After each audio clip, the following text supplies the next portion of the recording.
Ladies and gentlemen, welcome back to the channel. The Louisiana Purchase is often remembered as one of the greatest land deals in history, but there's more to the story than just a simple transaction. It wasn't just about buying land. It was about power, politics, and a bit of luck.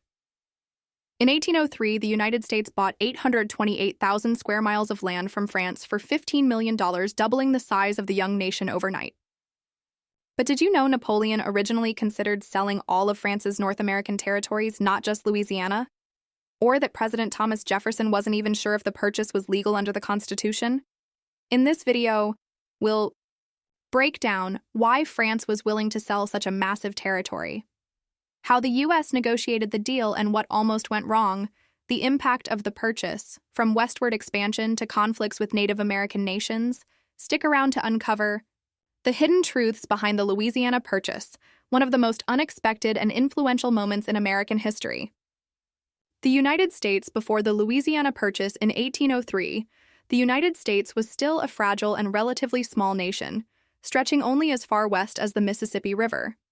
Though it had gained independence from Britain just 2 decades earlier, it faced major challenges in securing its borders, maintaining economic stability, and managing its relationships with European powers that still held vast territories in North America. A nation in need of expansion. With a population of just over 5 million people, most Americans lived along the East Coast, concentrated in the original 13 states and a few territories to the west. The country was experiencing rapid population growth, fueled by both natural birth rates and immigration, leading to increasing pressure to expand westward.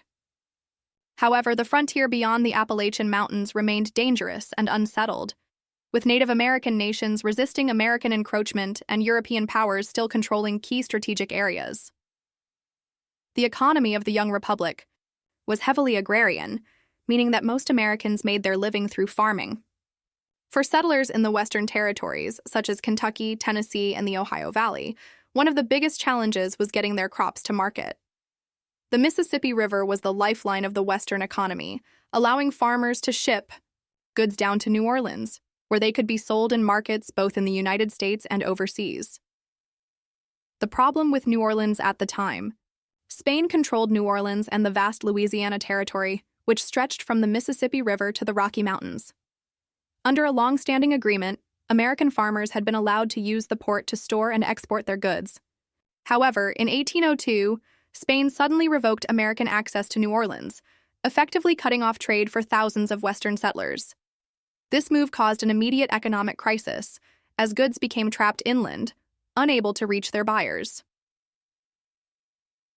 President Thomas Jefferson and his administration feared that this situation could escalate into conflict. Many Americans were already calling for military action to seize New Orleans by force. However, Jefferson preferred a diplomatic solution, as he believed expanding the nation peacefully would be more sustainable in the long run. The French take. Over making matters even more complicated, Spain had secretly transferred the Louisiana territory to France in 1800 under the Treaty of San Ildefonso. This meant that Napoleon Bonaparte, the ambitious leader of France, now controlled New Orleans and the entire western Mississippi Valley. This deeply concerned Jefferson. Napoleon had grand plans for a North American empire, using Louisiana as a key food supply base for the French colony of Saint-Domingue, modern-day Haiti. If Napoleon decided to close the Mississippi River to American trade or aggressively expand France's presence in North America, it could threaten U.S. expansion and security. Realizing the urgency of the situation, Jefferson sent envoys to France with a clear mission: negotiate the purchase of New Orleans and secure American access to the Mississippi River. He authorized Robert Livingston, the U.S. ambassador to France, and later James Monroe, a former diplomat and future president, to offer up to $10 million for New Orleans and nearby territories. But what happened next was completely unexpected.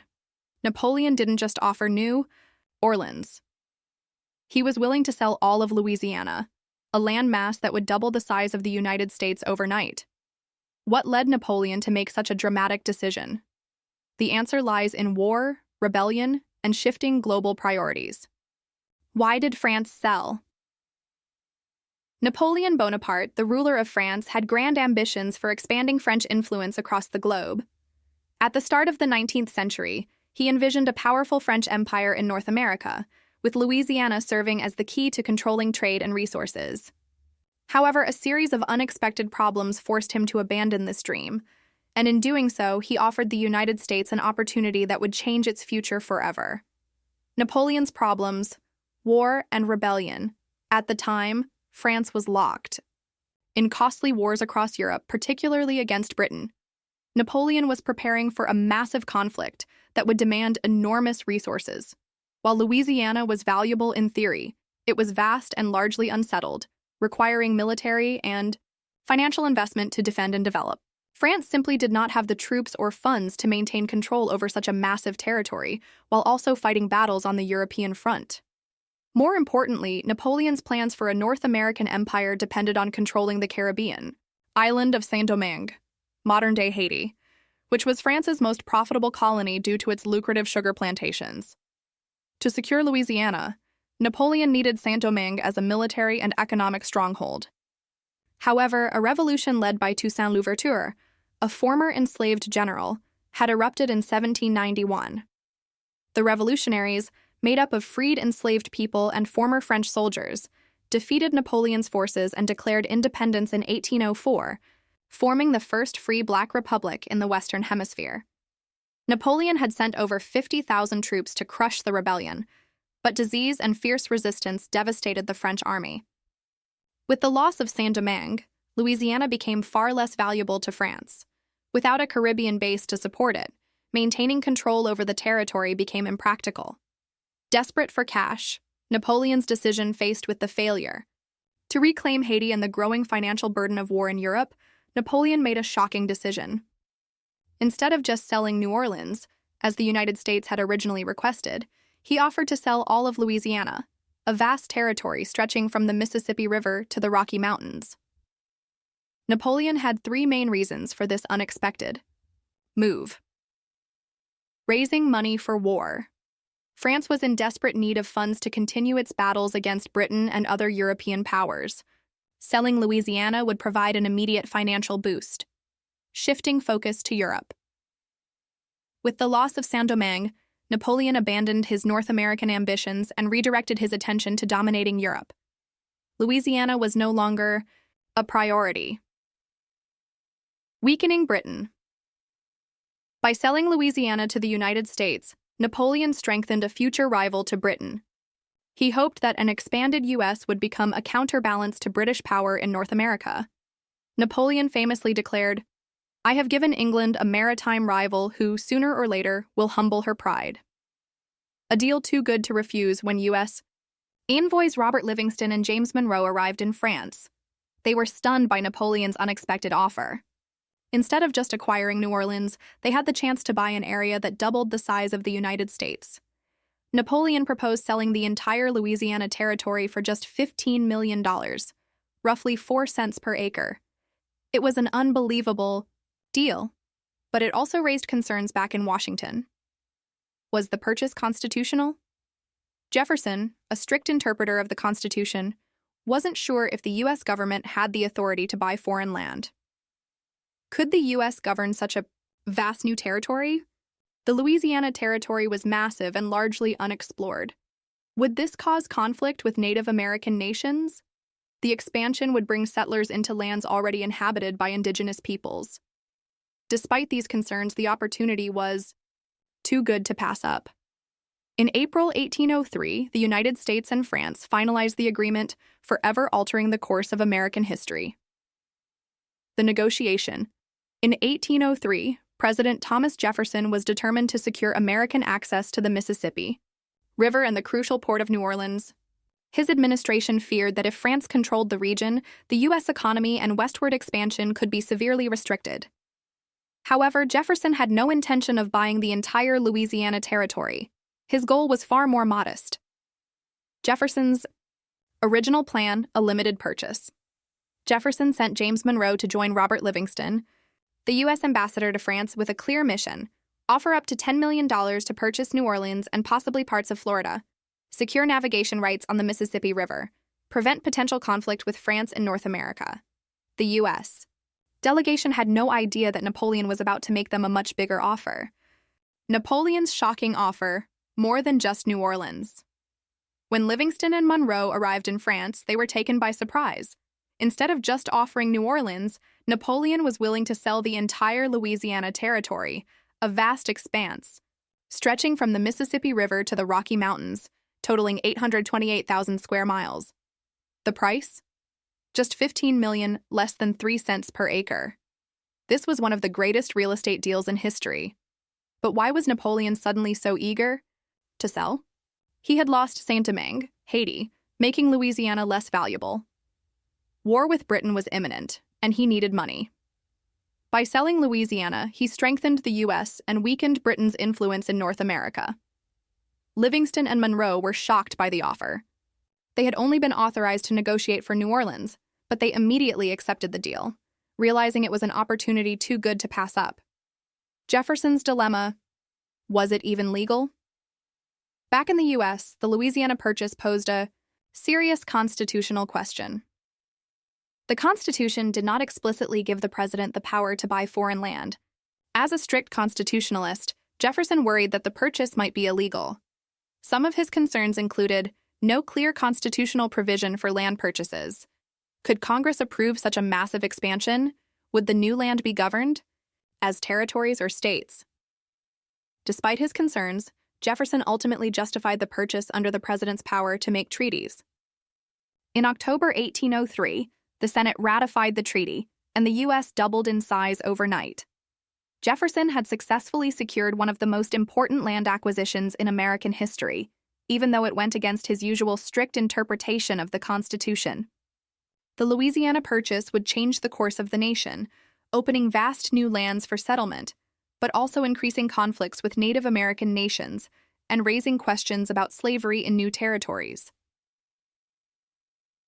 The impact on America, the Louisiana Purchase was far more than just a land deal. It transformed the United States in ways that shaped its future politically, economically, and socially. With a single agreement, the country doubled in size, opening new opportunities and challenges that would define the next century of American history, doubling the size of the U.S. Before the Louisiana Purchase, the United States consisted mostly of land east of the Mississippi River. With the purchase of 828,000 square miles, the nation's territory now stretched from the Mississippi River all the way to the Rocky Mountains. This expansion doubled the land area of the country overnight, added 15 future states, including Louisiana, Arkansas, Missouri, Iowa, Minnesota, and the Dakotas. Reduced European influence in North America, as France completely withdrew from the region. At just 3 cents per acre, this was an incredible bargain that allowed the U.S. to expand without war or conquest, at least initially. New resources and economic opportunities. The Louisiana Territory was not just vast, it was also incredibly rich in natural resources. The land offered fertile farmland that would fuel American agriculture for generations, forests and waterways that supported trade, timber, and industry. New trade routes that helped expand commerce beyond the Mississippi River. By securing this land, the U.S. gained control of the Missouri River and key western waterways, which would later become vital for transportation and commerce.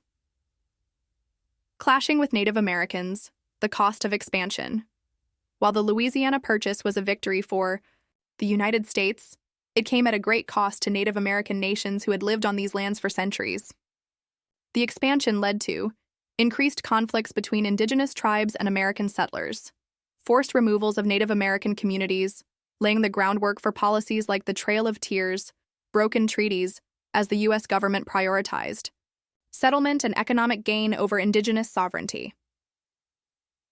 The Louisiana Purchase was seen as a triumph for the U.S., but for many Native American nations, it marked the beginning of an era of displacement and hardship.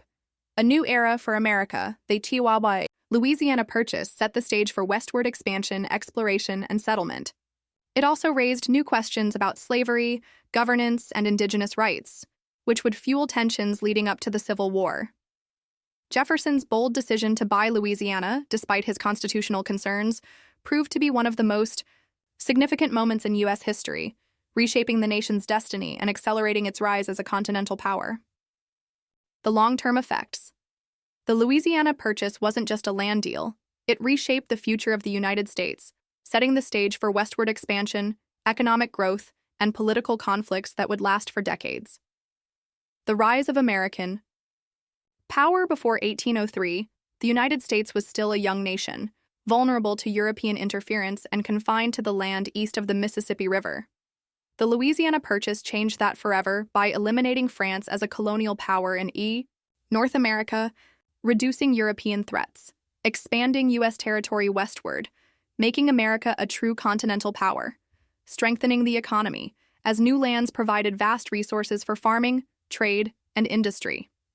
With control over the Mississippi River and the Port of New Orleans, the U.S. secured its position as a major player in global trade, increasing its economic independence from Europe. Fueling westward expansion. The Louisiana Purchase set off a chain reaction that led to the idea of manifest destiny, the belief that the United States was destined to expand across the continent. Over the next century, this expansion would include the Oregon Trail and Western migration as pioneers moved into new territories, the annexation of Texas, 1845, and later the Mexican-American War, which led to more land gains. Railroad expansion, which connected the east to the west and fueled economic growth. But this rapid expansion also had consequences. It increased conflicts with Native American tribes, leading to forced removals, battles, and broken treaties as settlers pushed further. West. Tensions over slavery. One of the biggest unintended consequences of the Louisiana Purchase was the expansion of slavery. As new territories were added, Americans fiercely debated whether slavery should be allowed in these lands. This led to the Missouri Compromise, 1820, a temporary agreement that allowed Missouri to enter as a slave state and Maine as a free state, drawing a line across the new territory to determine future slavery expansion, increased sectional tensions between the North and South over the spread of slavery. The eventual path to the Civil War, as disputes over slavery in new territories, escalated in the 1850s. The Louisiana Purchase accelerated America's growth, but it also intensified political divisions that would later lead to one of the darkest periods in U.S. history. A deal that changed history in the end. The Louisiana Purchase defined America's future. It transformed the nation into a continental power, fueled its economic rise, and laid the groundwork for both opportunity and conflict. Without it, the U.S. might have remained a smaller, weaker nation, forever confined to the East Coast. Instead, this historic land deal paved the way for the America we know today. Conclusion. The Louisiana Purchase wasn't just a land deal.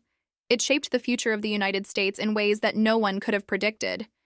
It doubled the size of the nation, secured vital trade routes, and set the stage for westward expansion. But it also led to conflicts over slavery, Native American displacement, and rising tensions that would eventually lead to the Civil War. Was it a brilliant move that helped the U.S. become a global power, or did it create problems that would haunt the country for decades? What do you think? Did the U.S. make the right decision? Let me know in the comments. And if you love discovering the hidden stories of history, don't forget to subscribe for more.